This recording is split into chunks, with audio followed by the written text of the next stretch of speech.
Suppliers are used within Ordoro for the dropshipping and purchase order workflows. In order to request a dropshipment or create a purchase order, you'll need to specify which supplier you would like to fulfill those orders. This tutorial is going to demonstrate how to create suppliers individually and in bulk via our data import feature. So to create a supplier individually, you're going to go to Settings and Suppliers. Here you'll see my supplier settings section. I have all of my current suppliers listed alphabetically. If I need to edit their information, I can always click Edit and modify any information, then click Save. Or if I need to create a new supplier, I'll click the Add a Supplier button down at the bottom. Here you'll see that the two required columns are supplier name and email address. So that's going to be set up here.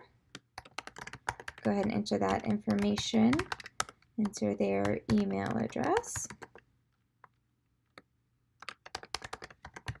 And if I ever need to make sure that these emails are sent to more than one email address at the supplier's office, I can use a comma and then enter a second email address.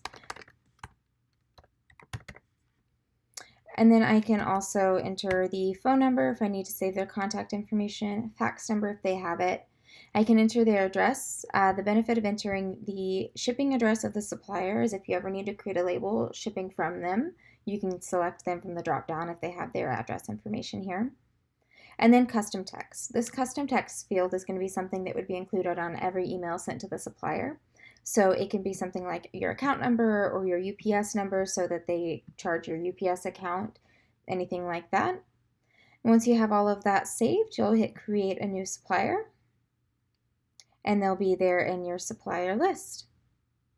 Now, let's say you have a list of suppliers and you want to enter all of their information at once via a spreadsheet. You can go to our data import, select the Create Suppliers option from the type of data you want to import, download that through here, and then that would create all of your suppliers as well. If you have any questions about using the supplier feature, please reach out to us and we'll be happy to help. Thanks for watching.